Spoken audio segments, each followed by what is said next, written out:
This is Van Electric Ghost, and we're live on the air with Andrea Torrey Balsara, and we're going to talk to you about your work as a artist and writer. So one of the things we like to do on this show is just have a live in the moment interview, and I hope that you'll enjoy that. So, how are you doing today? Pretty good. Thank you. Thanks for having me. Well, it's fun to talk to people from around the world. This is actually episode like 1234. And so, yeah, we've been around for a while. We've got your website, torreybalsara.com, and that'll be That's fully right. clickable for anybody that wants to check that out. And once we get into the interview, we like to tell your story, but a couple of things we always ask anybody on the show is like, what motivates you and why do you do what you do? Well, I've heard you ask that to other guests, and you'd think that would be an easy thing to answer, but I was like, what? You know, because it's like where do I start? But basically, I do what I do because I feel like I don't know. It's like breathing to me. It's like it is who I am. So I unless I was somebody else, I have to do this. Hmm. But I think also the other part of it is that, you know, part of what I am doing is I'm trying to help people who went through the things that who are going through things that I went through as a young person. And I was helped so much by people I might not have even known very well, or just a word of kindness or a smile or advice, and it got me through. And so I really feel like we're all part of this circle, and we're supposed to help each other. And so the things that I've learned, I like to try to help those who are still maybe struggling through those things. Well, I think it's good to pay it forward, because Yeah, being a mentor, the kind of mentor, being just an advocate for life. So many absolutely. people are like haters today. They just like to just be difficult to be difficult. Well, it's easier, isn't it? It's easy to be angry and blame everybody.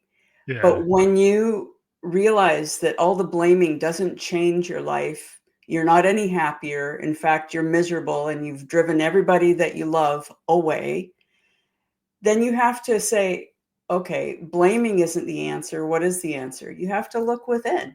And if you've got crud that you have to deal with, if you've got issues with your personality or even your mental health, or you know it's up to us to take responsibility of who we are, and do the very best we can and not blame other people.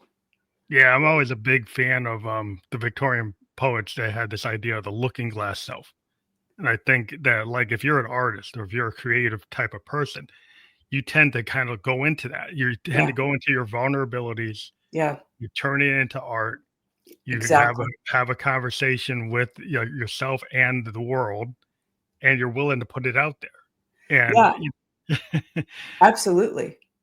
and so you have like the hero's journey in art and life we're kind of talking about, but reframing um story in terms of the hero's journey. Like maybe you can talk about what that concept means to you. Well, I'd always been drawn to books with quests, with like Frodo in Lord of the Rings. I was just like, oh, Frodo, he's tiny. Everybody discounts him because he's just a little hobbit. And yet he saves Middle Earth. It's the It's like, world, yeah. so I was like, oh, I want to be like Frodo. Um, and then there was the book Watership Down, where it's I love about that. I love that book, and it's actually um, part of the inspiration for my young adult book, The Great and the Small, because That's awesome. uh, it takes place with a colony of rats, as well as the human protagonists. There's also this colony of rats, and so I was inspired by the book Watership Down, and it's every man hero, Hazel the rabbit, Yeah. who leads his warren from certain doom to safety and a happy future. And so um you know, I was already drawn to those books, but all growing up, I didn't know it, but I had buried trauma. I mean, I didn't know it because it was buried. It was Mhm. buried so deeply that um, all my acting out, the depression, the incredible mood swings, the terror that I would feel, all of this, what I thought of as crazy behavior, pushing people away. It was all because of this trauma that I had deep inside. But even though it was deep inside, I had this, and I had suicide ideation. I mean, it was really hard sometimes just to put one step after the other. But I just felt like there was something more, that life wasn't just about suffering. It wasn't just about feeling crazy and feeling alone and isolated and unlovable. There was something in me that knew there was more. And I think that that's why I was drawn to the hero's journey. And eventually I got to the place, and it took so many years, you know, counseling. I had to be on medication for a while. And now I'm doing energy medicine every day. And I keep myself healthy now, and I have inner peace now. But boy, was that hard earned, you know. But finally, I got to a place where I started to recognize that all of the things that I thought were so horrible, this event that had happened to me that had caused me to, be so traumatized, and later traumas and all these things, and I had thought, oh, poor me, how could this happen to me? And later I realized that there's this secret to suffering. And I've got this saying on my wall. It's from Rumi, the a Persian poet from, like, I think the 1300s. It says, "There is a secret medicine given only to those who hurt so hard they cannot hope." Mhm. And what I have recognized, and the hero's journey falls right into that, is that when you go through trials, it's not just about the trial. You walk through it. You're walking in the fire. You feel like you're going to die, but you keep walking, and finally you come out the other side. And there are gifts of the spirit that can only be revealed through fire. It's like the jack pines, and I love jack pines for this reason. Their pine cones only open in the fire. In the fire, yeah. Yeah, it's like, They're what an built for it. analogy for life. Yeah, well, sometimes you have to go through, Yeah, life itself, the trauma is like, yeah, you're a captain on, on the ocean. It's like you gotta go through the storm. absolutely. And you've got And to you don't learn want a how to captain that drive your boat, never went through a storm, like, how are they gonna handle it when it happens? That's right. Like a commander that's never been in a battle is like you want somebody battle tested. That's Um, right. and it's hard because, everybody wants, like, the ideal situation. They want things to be perfect. We're living in an age where everybody's trying to be perfect. You go on social media, everybody's trying to kind of frame and Yeah, reframe their image to yeah, be like the best. And my whole point, like, I'm a child of the 70s, and I loved, I've read Charlotte's Web, I read yeah. the same books that you're talking about, and Tolkien, I was all into that. Oh, But yeah. the idea was like that we could dive into something and actually, stick with it. But people's attention span so short that I don't know if they actually get things. It's like listening skills, retention. Like we're being scattered with so much noise that I Agreed. don't know if people actually even hear themselves. Well, I think that, one thing that gives me hope, social media's come on the scene, the internet's come on the scene, and everything's gone crazy. And from our perspective, it's like, oh, this is, it's kind of gone crazy. It's gone sideways. But I was hearing someone on that was a history expert on communications. And they were saying that when the printing press came out, Oh, there was this huge, all metaphors too these much. pamphlets and, books, and everybody went crazy. And then when the telephone came on, everything went crazy.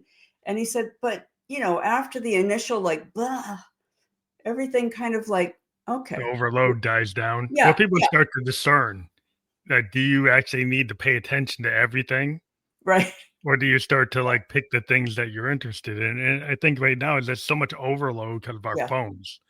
Oh, Because it's like terrible. we used to be able to just, the phone was just hanging on the kitchen wall. It was a phone. You were on it sometimes, but most of the time you weren't.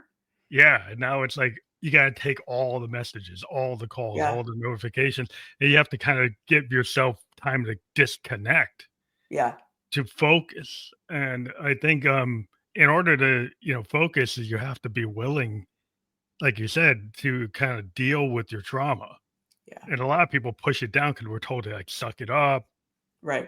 or they don't, move on. It doesn't Yeah. work. You have to kind of process things as an artist. It's like you Yeah, take the moments and you turn it into art and you get through it to the yeah, other side.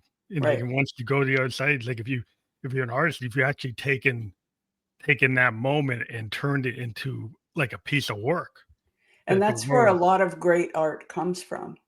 Yeah. Like, I've got a book on of Vincent van Gogh's his art, but also letters that he wrote to his brother Theo, who was his art patron. Mhm. Because Vincent van Gogh couldn't sell any art while he was alive, Yeah. It's and a at one collector point piece. he had a bill to pay, and so he took a wheelbarrow of his paintings over and said, "Would you take this for payment?" And the wife of the man that Vincent owed the money to, she looks at his painting, said, we don't want that garbage. Take that, but we'll take the wheelbarrow. Wrong decision. So it's like, but he kept, he inspires me so much. I call him the patron saint of artists Yeah. because he created for love.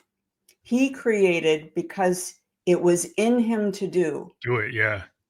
But that's why I And think it's important to have that because William Blake is like I always kind of refer to his stuff too because the songs of innocence and experience are all on these metal plates with etchings, yeah, and they were found like in a barn. He was at the kind of same situation in his time. He wasn't known as one of the greatest romantic poets.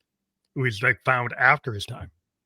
and Like same with Emily Dickinson. I believe her stuff was found under her bed or, in a yeah. shoebox or But some people had he had to drive to actually etch those poems into metal. Like maybe I'm not popular now, but these are eternal. The idea that he's gotta put it down is, like, more than paper, and so they kinda always inspire me, like, to Yeah, look at artists that maybe aren't, like, in their moment, like Lou Reed in the Velvet Underground, yeah, that they weren't really known in '66, yeah, but by 74, 75, everybody kinda understood his style because Bowie picked it up and said, "Hey, this guy's inspires me." So, yeah, sometimes you get, other artists or people come along and they recognize that this is actually important, even though it didn't sell. And right. sometimes the monetary aspects and the popularity, I think people get lost today in the algorithms. Is like, I oh, know. if I don't get a million views, that's not worth anything. Is that true? Absolutely not. And I think it goes back to, again, it goes back to this idea of the hero's journey. Like, why are we here? And I would argue, and I think many people would argue, that we're here for soul school. We're not here to sell books. We're not here to be popular. We're not here to get 3 million views on Instagram. Who cares? At the end of the day, when I'm lying on my deathbed or 500 years from now when all of our dust will look the same, nobody's going to care, how many likes they had. Yeah, It's just not going to matter. And I think the other part of that is we're talking about people who were discovered later. Vincent van Gogh was discovered later. Emily Dickinson was. But so many people are never yeah, discovered. Yeah, never find And them. they are the true heroes, like the people who maybe they don't even have time to create. Maybe they don't have time to paint, or they're living, um, I watched a documentary about people who are living next to train tracks in India, whole tent cities. Those people don't have access to paint or a laptop to write a book. And yet they continue with courage, with the best they can to raise children in safety, you know with whatever means they have. And I to me, the people who are the unsung heroes, they are the people who are the backbone of this world, not the people who are famous and having their photos taken. I'm as susceptible as anybody to the looking at celebrity stuff, and I Mhm. have to remind myself, turn off my phone, turn off the celebrity news. It doesn't matter. None of that matters. What matters is, at the end of the day, love, Yeah, courage, the you grace know? of humanity itself, because I think a lot of times we've been put into this idea that some people are worth more than Yeah. others because of, popularity And they're and not. their status, and then that they wanna reframe things as, like, who's worth this, who's Yeah. worth that, and my whole I'm in tech, and sometimes tech people are guilty of, like, you create a tool and you don't consider the morality of the tool you create. Right. You create a process and you don't think about the consequences. This goes back to like the creation of the atomic bomb.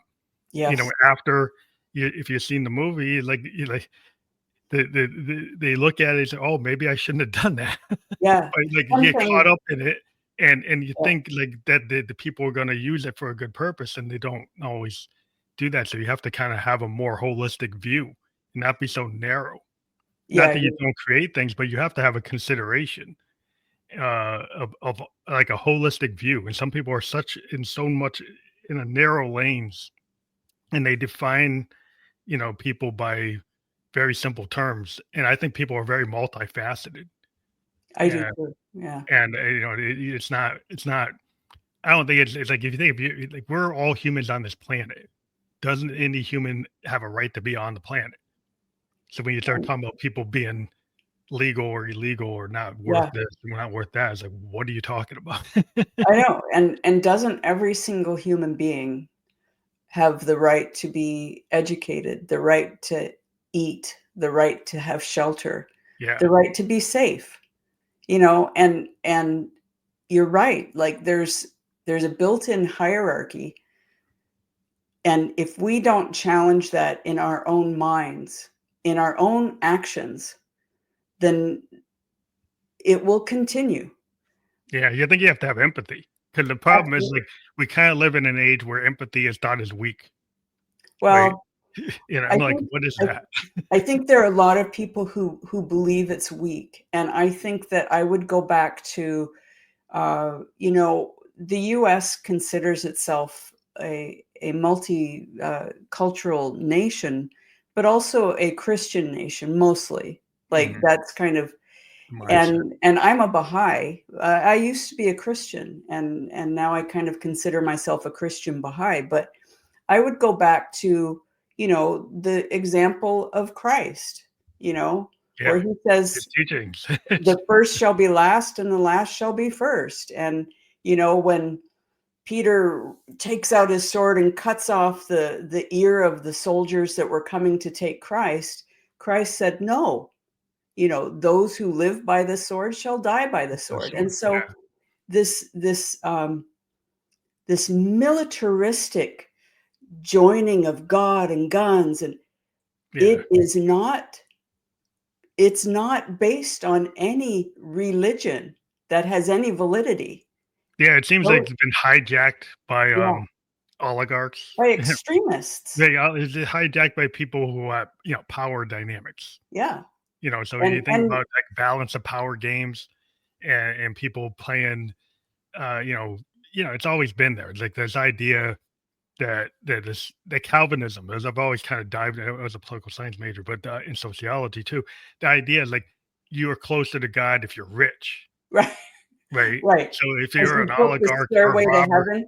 yeah, if you're a robber baron, like Yeah. you are closer, even though you have child labor in your factory, even though Yeah. you don't take care of people if they get injured.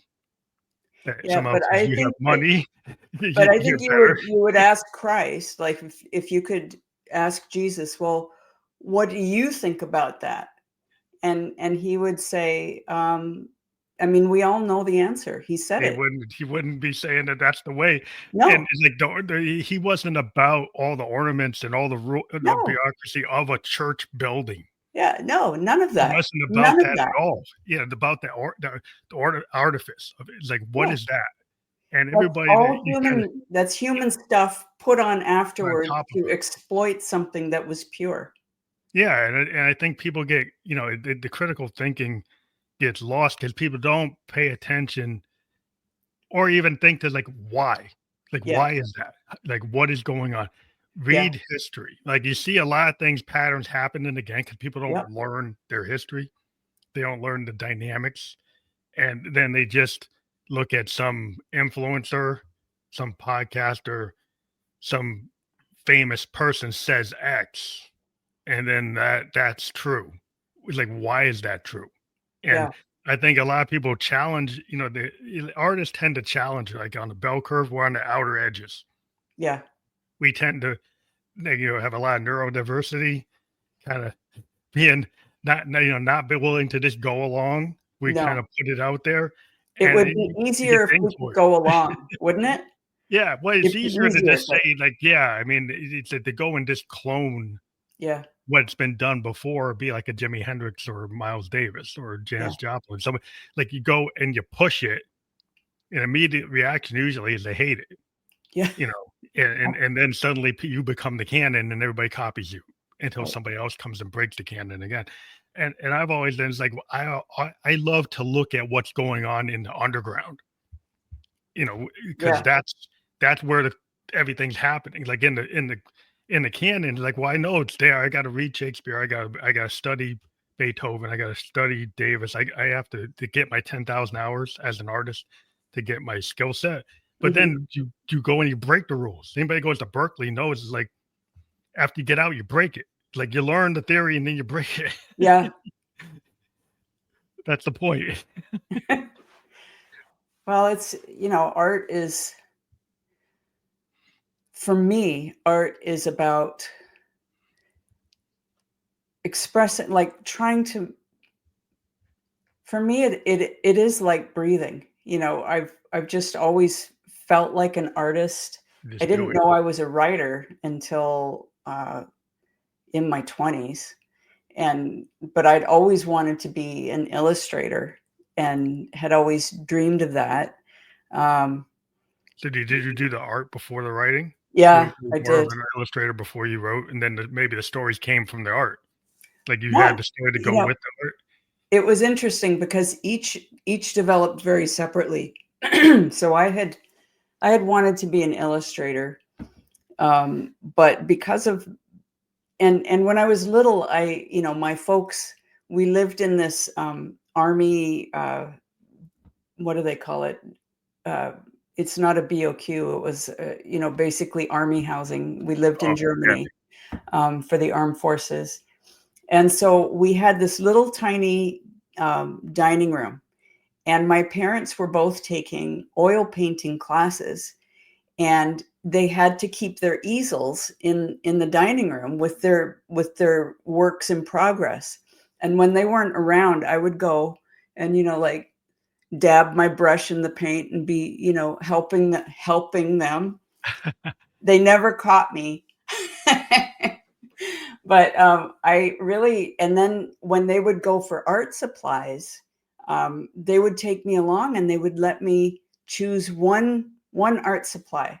And so I remember very clearly, like walking through these like shelves of, it was a Art. beautiful, Yeah. beautiful art store, and just being like, what am I going to get? Yeah. I'm feeling really official. But then when when when I started going through puberty, my world just went pew, because the trauma I had gone through was I had been molested at 5 and Mm, had just like buried the mm, memory because the person had told me it was my fault and I believed him. And so I was like, no one can ever know what I've done, ever, ever. And it came out through nightmares and lots of different ways. But like, I was like, when I was okay as a kid, and then as soon as puberty stuck, it was like a bomb went off. mm. And suddenly art was no longer like, I felt like a head with just kind of a sock attached to my neck. My body was not connected to me. I was so disassociative. Mm. And so when I would try to draw, it'd be like I'd be staring at my hand from like outer space, and there's this hand that, Disconnected. Wow. Yeah. and they felt like they were made of concrete. And I would draw and I would look at what I'd drawn and I'd be like, oh, this is garbage, and sometimes I'd like mark through it or rip it up or, put it aside. And later I looked at some of these paintings and I was like, they were good. Like what what Yeah. was the So then problem? we're a bad judge of our work, and Yeah. And I just was so disconnected that I felt like art would never come back to me. It just felt like so beyond, and it was heartbreaking. Like it was heartbreaking. Finally, my sister Michelle Torrey is an author, and she wrote a picture book manuscript, and I just thought, let me illustrate it. Neither of us knew at the time that you don't turn in a manuscript with illustrations unless you're the author illustrator. But we were happy and ignorant. So I was like, yeah, let me in. So I illustrated it and it kind of got my hand, reconnecting a little bit again. Mm-hmm. The manuscript didn't go anywhere, but I was like, Michelle, write another story so we can try again. And then one day I wrote her an email, and it was really funny. I was describing, something that had happened with my dog, and she wrote back and she said, you should learn how to write yourself because it's funny, just learn how to write. And so I did. I took courses through the Institute of Children's Literature because I didn't know the first thing about writing a story. Not one little thing. I'd never thought of myself as a writer. And slowly it started to come together. And then I wrote a few stories, and this educational publisher picked them up, but they already had their illustrators. Oh, So wow. suddenly now I was an Writing author without and I couldn't sell my illustrations. So I was relationship. like, you know, That's how um, it works sometimes. Like if so you're a songwriter, like you want to sing the song, but sometimes like somebody else, they said, well, no, the song's good, but you shouldn't sing it. I know it was like I felt like, this is really weird. Like my identity kept, writer, artist, who am I? But then and I could not get anybody to publish my illustrations. So I had my own website and I thought, I'm going to put my illustrations on there and nobody can stop me. It's my website. So I Yeah. did. And then someone contacted me to do, uh, let's see, to illustrate their books. So not as an author anymore, but just as an illustrator. So I'd like come full circle Circle again. to go doing that. Yeah. You never know. Like people, they see your different skill sets and they apply them to their, the situation. It's like, oh, I've always been this big believer as like the singer songwriter, Yeah. like the artist, writer, illustrator, because then you have a vision and it's Yeah. coherent. And sometimes you have like in the comic book industry, you have a Stan Lee, you have a Steve Ditko, you have Stan Lee, Jack Kirby, right? And when Kirby tried to write himself, people would say, "Well, it doesn't feel like what happened when you wrote Spider-Man. It Yeah. feels like something else." But yeah, I always still liked Kirby's vision. When Yeah. Kirby wrote his own work and drew it, there was something about it that is like, wow, I like that cohesive, knowing that that's his vision, right? That it's Yeah, not like Stan I Lee's words, that's actually Kirby's words to go with his art. And I'm like, yeah, I like that. well, I mean, with these books, like I sometimes I wish I did one thing because it would be easier to move projects forward. But I write You for bounce around. YA and illustrated it, and then I wrote for these children's books and illustrated them. So every single project I do takes forever because I'm doing everything. I'm like, It's all a lot of chief work. cook and bottle washer, uh, and sometimes I look with a little bit of envy, if I'm being honest, at people who they're illustrators and they're brilliant illustrators and they've illustrated 50 million books, and I'm like on book 5 or something. Well, volume isn't important. To I me, know. it's the cohesive vision. Yeah, I like being able to see like yeah, somebody's complete thought. Um, yeah, and that to me has always been why I was always drawn to like, not just in music they have the singer. You have the age of the singers like in the 50s and the 40s, and they mhm, didn't write their work. Other right, people wrote it. And then you get like Dylan, and yeah, you get the age of the songwriters and the Beatles, and this idea is like the guys in the band can actually write their own song. They don't have to go to Tim Pan Alley and get a writer. yeah, And there's something about that to me.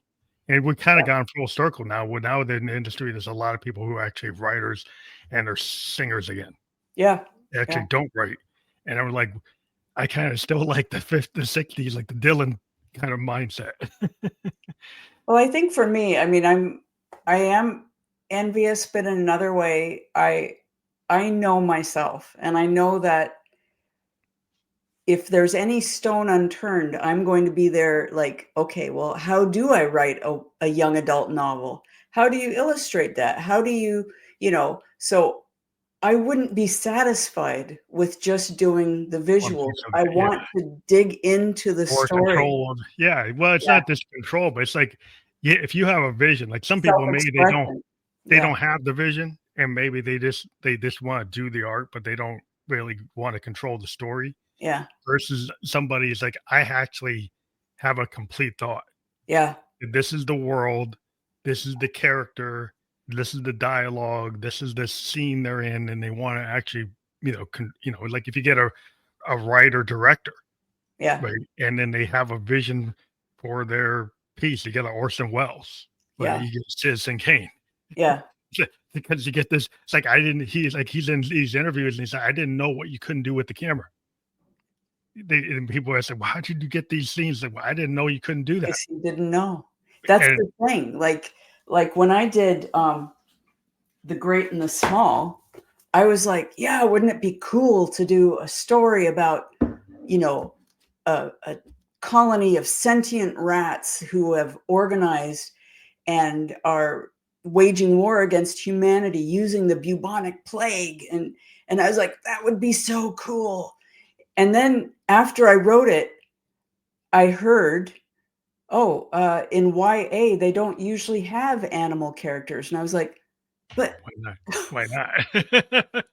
but I then I grew up with was like, Charlotte's Web, and like but I why like, not? Like, why not? And then I had also illustrated. And they were like, oh, YA, they don't usually have illustrations. But I was like, you know what?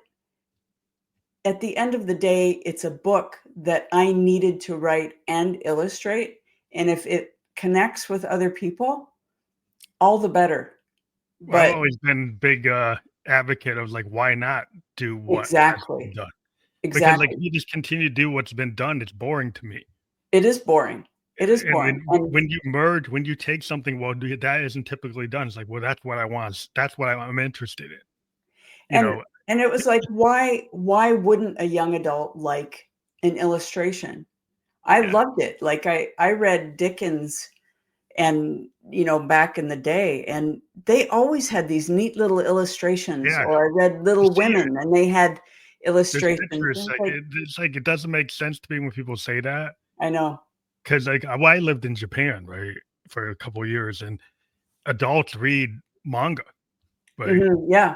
And in anime, is like it's not just for kids. It's actually, and people get confused because why is it so adult? Because adults actually watch it and Yeah. read it. And so it's not. It's like they don't consider it to be like that's kid stuff. It's like it's just the idea that the art is part of Yeah. it's just part of it. And I've always been drawn to art Yeah. in any kind of form, from film to comic books to going to galleries. My daughter's a graphic artist, and it's just, to me, it's like art is like it comes out of you. Like Yeah. I didn't go and tell my daughter go get a real job. No. It's like that she's an art director and she does a lot of cool work for people with disabilities. And it's, to me, it's like there are people that are around me. It's like, well, is she going to get a real job? It's like, what are you talking about? Yeah. Like that's her vision. That's what she wants to do. Yeah. It's like I'm not going to poo poo that. Like why? I get frustrated when people look at art and they act like art to me is one of the foundations of humanity. Yeah. Like it's not fun to get up if there's no art. I know. I know. It's like it's it's a means to see into the soul of another human being. Like if it's truly art that pours from someone, it is a way of looking inside of another human being and feeling that connection. Yeah, I think it's really important because I mean I was talking to some tech bro, and I hate to just kind of be derogatory, call him a tech bro, but they were telling me that like, well, their AI was going to replace artists, actors, Yeah. musicians, and I'm like, okay, I understand why you say this because you're going to get the money. Right. Right. So, but Yeah. like once like you're so narrow in your thinking, and art has been there from the beginning, Yeah. from like writing on the walls in a cave to like what's going on in Eritrea or Africa. You Yeah. see art everywhere. Yeah. It's everywhere. It's like it is who we are, and to say that you're going to have only the machines do it That is it's like missing the antithetical point to of humanity. humanity. Yeah. It's what people, I mean, some of what happens right now will be replaced by computers. But the art that comes from someone, from an individual, from straight deep within them, I'm sorry, there is a resonance, there is a vibration to that kind of art that no computer will ever be able to create. It can mimic it, Hmm. and if you aren't really tuned in, you'll be like, "Oh, Yeah, that's good it enough." looks passable because it's like it's Yeah, not just a stick drawing.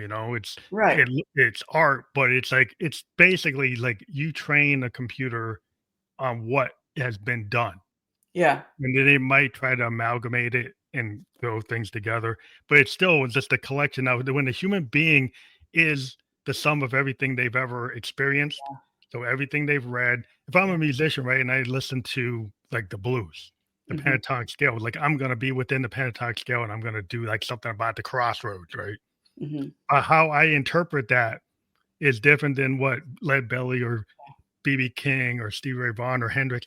It's gonna be my own interpretation, and this is what they kind of miss. yeah, The human being takes their own personal experience, which is not like anybody else, that's right. and then they put it on that.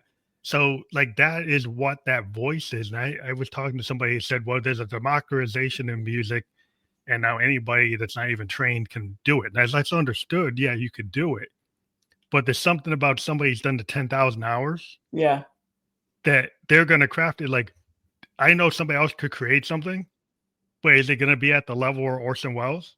right. Probably Yeah, not. But it doesn't mean that it's not good, but there's something about being a master of your craft that I think people yeah. should be able to appreciate. Do you want somebody that's not an architect to build your house? No, So I don't think so. So it's like the minimization of art is like, well, it's democratization of art. It's like, well, do you really want somebody democratization of being a lawyer to defend you in a criminal case? yeah. Because they went on the net and they figured out that they know how to be like Columbo or something. They go, I'm going to defend you. It's like I don't know. I think I want somebody that actually knows what they're doing. Yeah, I think that is possibly going to happen is that because easy art will be so easy to get, or easy writing, you just plug it into Chat GPT and it pops out a book. It will make the things that are created from that integrity, that soul of a human being, mean that much more. Yeah. It will shine versus this other stuff, which is a reflection. That's all it is. It's a reflection of, as you said, what has already been done. And sometimes that's good enough. Yeah. It's a reason, like, you go to a food truck instead of going to a junk fast food place, right? Yeah, You go to a local donut shop that makes their own donut, just yeah. because the way Oh, that guy makes with the way they make the donuts is not yeah, like anybody else. It's not like the chain. Now, exactly. if you're quick, you might go run and just get the one from the chain, but when you're really looking for something different, you You go go for the donut. That to go for that I donut. know. It's like, like I'm living in New Hampshire. We have places where I'll drive 30 miles to get a donut because there's this shop that Yeah, makes them like, and there's a bunch of other shops and nobody makes it like that shop. And that's why I think sometimes these tech bros don't get is they don't seem to understand the individuality of human experience and the value of it. I think we will. I think right now we're in kind of we're still in that shake-up stage where we've got all of this new technology and everything is overwhelming. But eventually, I think that we will come to recognize that there is something uniquely human that cannot be reproduced by any computer anywhere. And and I think that day is coming. I just don't think it's today. Yeah. But I Yeah. I think think that, we're overwhelmed. yeah, I think we're in this kind of wild west. I think so too. And, it's like in the music industry, like there was a point where people did sampling, right? And Yeah, people created a tool and you could do it. But then what happened is people started to getting in trouble legally because you didn't clear it. right. So now there's a whole mechanism as an artist is I can't just put out a sample. If I don't clear it, I'm going to get dinged and it might get takedown. Yeah, So, so I think the thing with AI, my daughter is an artist and she pointed out, was like, it's getting trained on people's art. And sometimes you can even see signatures in some of the stuff it's actually pushing up and saying it created. geez. So it's actually using Right. people's art and not crediting it. So I mean, I think that's the shakeout that Yeah, artists to me need to be respected. And yeah, just because you create a tool doesn't mean that it's morally correct right. or legally correct. And I think that's where we're getting into, people are making ethical. There's a whole thing when I was trained on some AI and they had a course about ethics. And I'm like, okay, that's nice that you have this course, but the person teaching the course was like an AI person. I said, I think you need somebody outside of AI to be teaching ethics. I think you need like an ethical, Yeah, like somebody with a PhD in ethics, or yeah, to actually be the one teaching that course. Because to yeah. have somebody that's like too narrow teaching the course is like, I don't know if you're actually doing it right. Too close to it and Yeah, too much of a vested interest, yeah, perhaps? yeah. Because I just think Yeah, there needs to be an understanding of the value yeah. of our voice.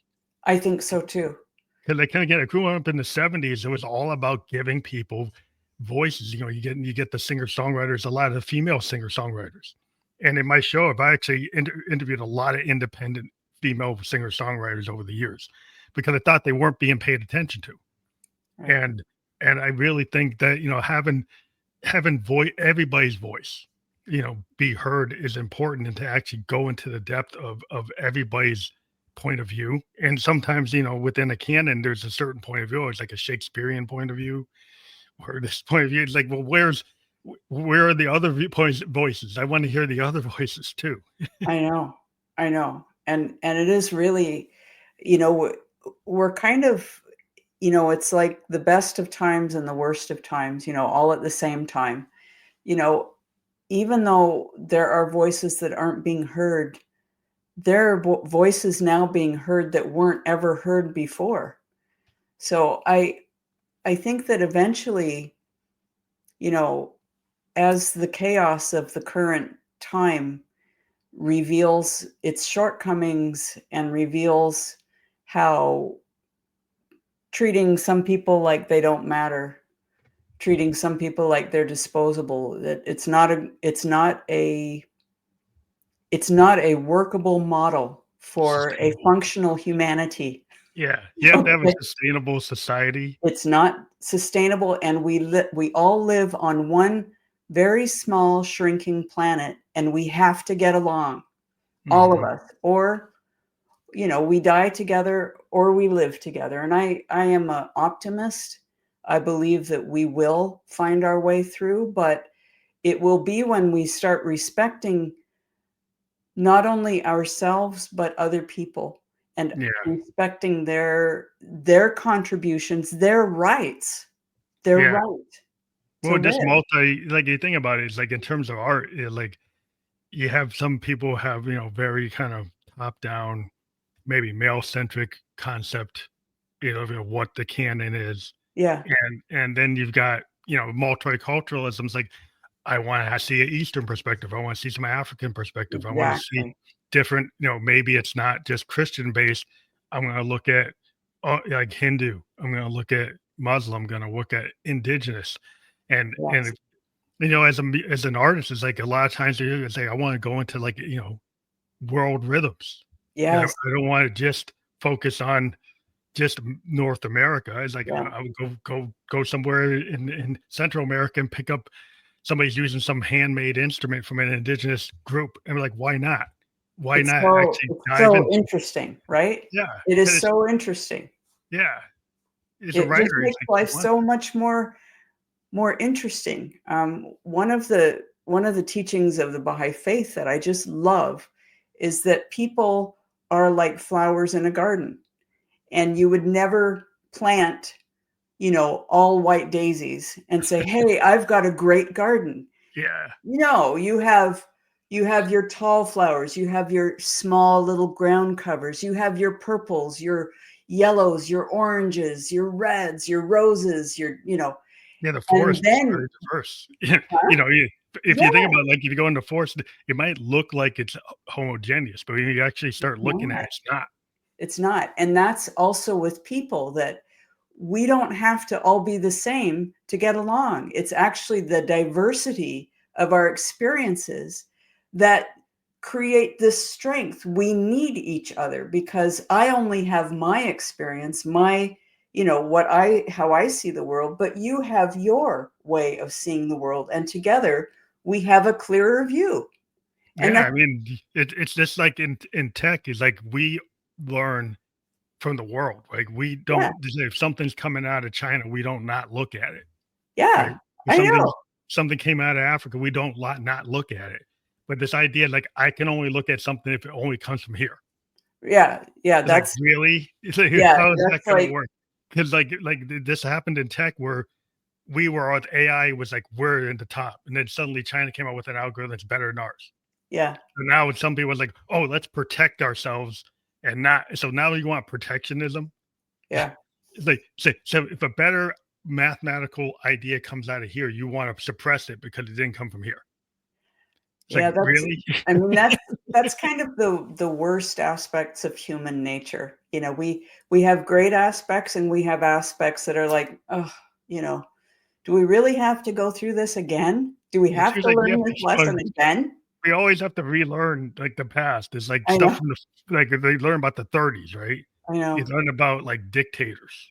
I know. You learn about like oligarchy and this kind of top down approach in narcissism And and then you see people practicing it and the problem is like we have like our educational system doesn't actually value learning the history and sociology and some yeah, of the softer things. It's saying only learn this, only learn that. Then you don't have a complete picture as a person to no, actually digest or discern when information is put in front of you. You can't make a good judgment because you don't know how to have critical thinking or push it, right? It's like, is that right? Am I just going to accept it?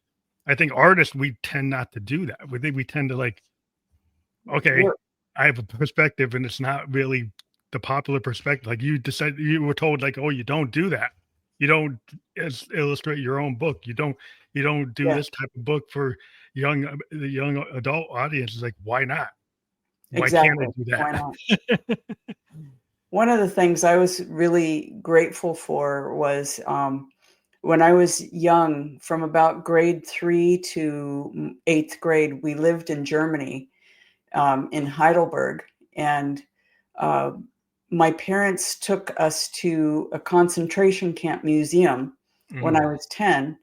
And I mean, it was really traumatizing. You know, that's heavy.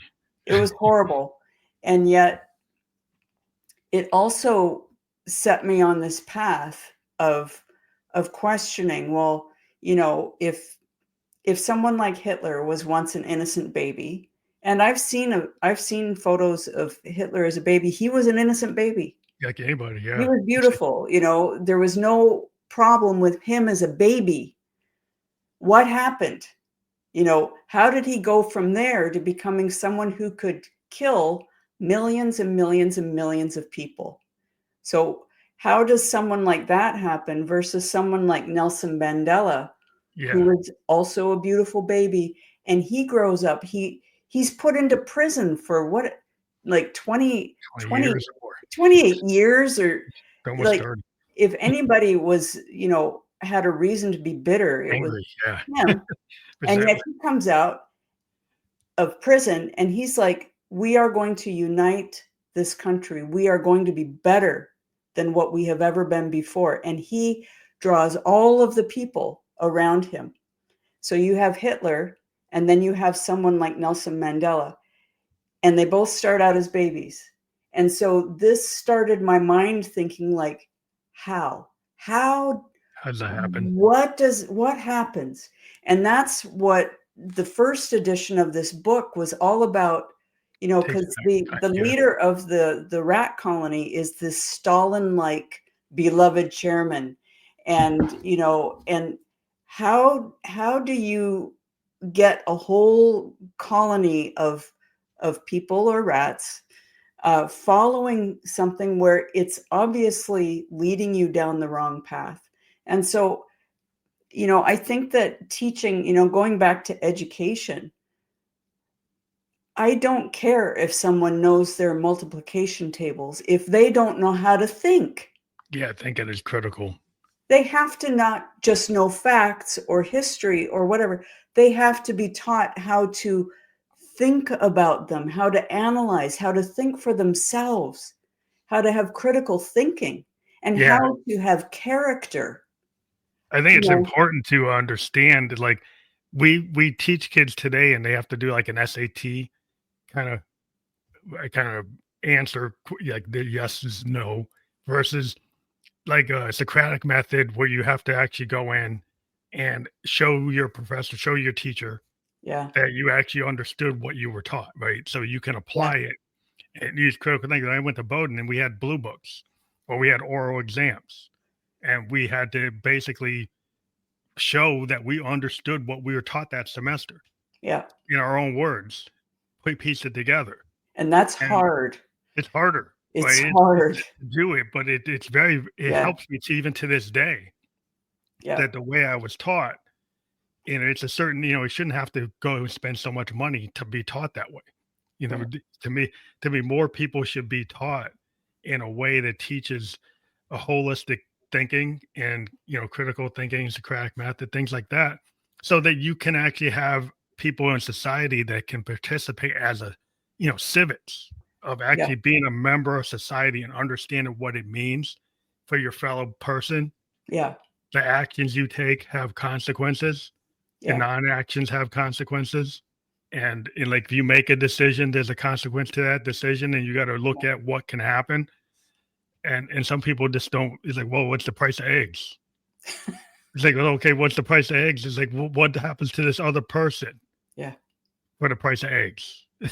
Like, Well, that's the thing, like, when you start really thinking about something, like, I don't shop at the real discount stores, because if the price of producing something is still the price that it costs to produce something, then that cheap price is being paid by a worker Yeah. somewhere or by an animal, who are factory farmed or whatever. Like, where's the cheap Yeah, price the coming pasture from? raised egg versus the egg from the factory farm. So Right. you gotta pay So, more money for the pasture raised egg or the pasture raised chicken, right, and people have to kind of piece it together, but people don't piece things together. They don't think about the consequences of your action. It's like, yeah, if you have a homeless group of people and they get sick, well, illnesses don't stay in the homeless camp. right, Right? So, that you have to think about your fellow man. It's like, not you shouldn't just worry about if you get sick, but that you don't piece it together. It's like people don't live outside each other.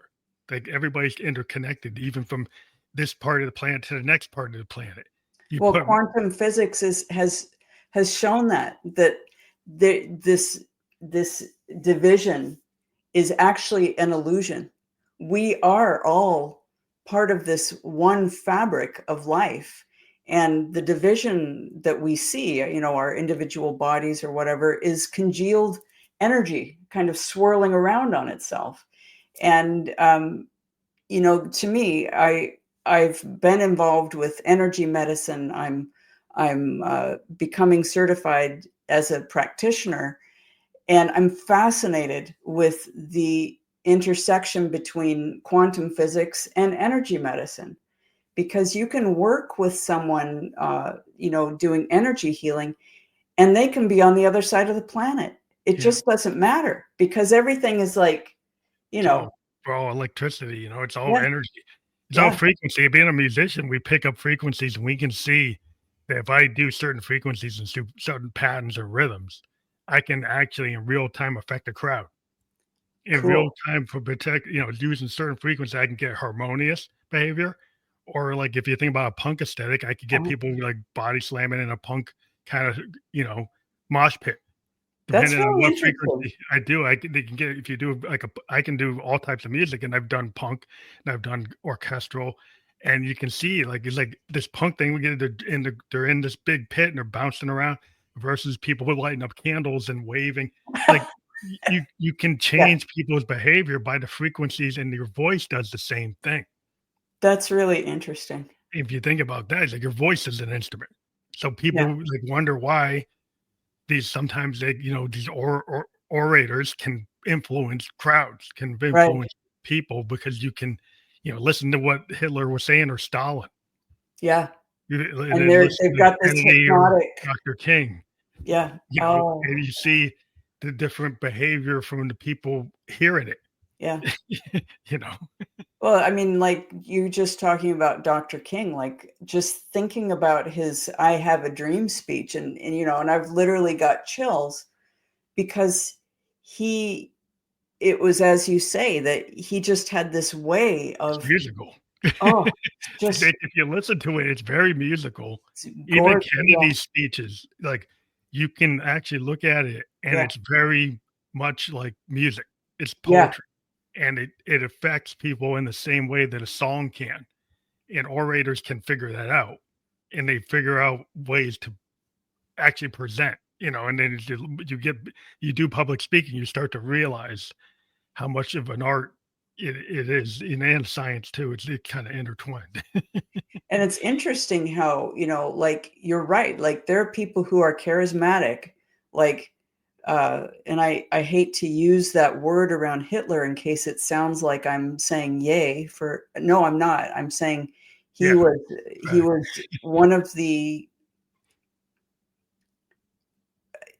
anyway, he was one of the people who if he had it's hard to put into words how much I just can't even fathom what he did. But he was able to harness his voice, his dark, you know, Intentions, yeah. malignant charisma to draw people in to do malignant, horrid things. And at the very same time, you have someone like Dr. King who was so charismatic, but because it was coming in through his pure heart, it went out like a beacon, and it made everybody who heard him better. Yeah, I Better think it people. has the power, that's the frequency kind of power, like, you Yeah, can law of attraction. yeah, You pull the positivity. yeah, If you put out positivity, you bring positivity. You like so you put out negativity and and that's distortion, yeah, then you get distortion, you get that kind of Idi Amin, Saddam yeah, Hussein, you get these people that like, why do people follow that? Because yeah, you pick up a frequency and people kinda get tied in. yeah, You can see it with, cults. That you get a Jim Jones, and you listen to yeah. I've watched documentaries on Jim Jones's voice and, and the, Heaven's Gate, and you check out different charismatic leaders over time, and you look at their patterns, you look at the behavior. It's very mesmerizing. And You're that's supposed why to the those people in. education that's why education is so critical, the critical thinking, because just because someone's charismatic doesn't mean we just, fall into line and follow them. We have to be sitting there going, "Okay, that person is charismatic, and what are they selling? What What are are they they saying? telling me?" You That know? makes sense. I think Yeah, sometimes there's like a disbelief. I think humans are always looking for faith, and yeah, so they'll get rid of the logic. And right, because it's like if you don't feel good about yourself right. and you're seeking validation from outside, you kinda get victim to that, because You then get lost. you You're get lost. lost in it because 'cause you're looking for somebody else to lead you, Right. and you're not willing to lead yourself. That's So yeah. and I think Oh, that's where people fall down, is that they're willing to give up the reins of their individuality for some sense of, safety. they're willing to not seek truth for themselves and just have some this authority figure just say, "Oh, just follow me and I will keep you safe," you And know? it absolves you of responsibility, because Yeah, people, like, so don't always wanna take responsibility, so then it's like, I was a sociology major, and we'd look at the sociology of a riot. What makes, like, somebody throws a rock, somebody throws a brick, and then that gives the permission structure for other people to throw the rock and yeah, brick, to take up the bat and hit somebody. You ask them before they got there, were they gonna do that? No, they never even thought they were gonna do that. But once yeah, they get caught in the crowd dynamic, then suddenly the permission structure and then the rules in society start breaking, right? And suddenly like, "Oh, they're doing it, so I can do it." the And mob mentality. mob mentality Yeah, kicks in, and yeah, humans have a tendency to fall into that. yeah, it's pretty yeah, like, I'm very careful before if I go out to demonstrate for something, like, here they were trying to pave over this protected green area, so, yeah, we went out with signs, and we're out at the side of the road going, "Hey, vote against such and such," but I would not join a protest that isn't very carefully controlled, because as soon as you start getting some people in there who are, we're going to mix things up, we're going to break things, Yeah. all of a Mm. sudden you are in a beast that is Yeah, it running, gets out of control. It gets its own dynamic, it's its own yeah, personality of the crowd. yeah, Like the crowd personality, crowd but dynamics, and you can get into certain yeah, wrong behaviors or bad behaviors, or it goes off the rails. And it's like, I just think in today's, like, it's really about, like, can you discern? yeah, Are people discerning for you? And, yes, and I think that's, I think if when people look at art and they look at creative people like yourself and they get drawn into your work, then they feel like there's something worth, like I said, getting up in the morning when you see something really cool. Like if yeah, you look at one of your books, you read your stories, you see the dynamicism, the connection, the storytelling. It like makes you happy, when you read something, or it makes you sad, or whatever it makes you feel. makes you But it feel makes a you feel connection. something. But Sorry, makes you feel a connection. yeah, I think it's Yeah, important to not feel disconnected or feel like not. People get numb, yeah. and I think art, I think, helps you not be as numb to the world and be more understanding of the world. And I think it also makes you realize you're not alone. When because people walking out in the world, we all have on our social mask. You don't see what's going on underneath. But when you read a book where the mask is off and you are inside the mind of this character and the character is going through something like what you're going through, it makes you realize you're not alone, that you can keep going. You can and maybe go on to write your own books. Who knows? Yeah, well, I think that's the great thing about art is like it inspires you. I don't know how many writers like were inspired because they read, Yeah. they Tolkien, and Yeah. then they're like, it's Or like, oh, Watership Down, or Martian Down, or they yeah, read like Charlotte's Web, or yeah, they read, like Swiftly Tilting Planet, or something like that. It's like people get. I grew up, getting into Citizen Kane, you know, yeah, listening to Miles Davis, made me want to, get into arts, get into yeah. be a musician because like they're like, wow, he's like, look what he can do. Look I at this know. person can do. Like look at Joni Mitchell, and Yeah, listen to what she's doing with her words. And like yeah, I get drawn into her storytelling. I'm like, wow. It's like I just really I love stories. So whether you're a poet, a playwright, an illustrator, an actor, it's like people who tell stories to me. That's why I like to do this show. But yeah. we always go longer than we ever yeah, anticipate. But we hit our hour mark. But this has been a great conversation. I do appreciate that you've been here today. And you do have your website. What I wanted to mention, like, so people go to your website below. What will they find there? Is that how they can get to your books or Yeah, I'll have my books are there, and also I have presentations, like a list of presentations I can do. But there's also podcasts, there's articles I've written, and and of course the social media links and stuff. But yeah, I would love to hear from people. Well, thank you. I do want to remind people that it's fully clickable. The link below, and we were just live on Facebook, LinkedIn, and YouTube. We'll be on all the other podcast platforms where you can listen to or watch a podcast by the end of today. And I want to thank you for being a guest on the Phantom Electric Ghost podcast. I had a wonderful time. Thank you so much. What a great conversation. Thank you. Thank you. Have a good rest of your Saturday. Thank you. You too.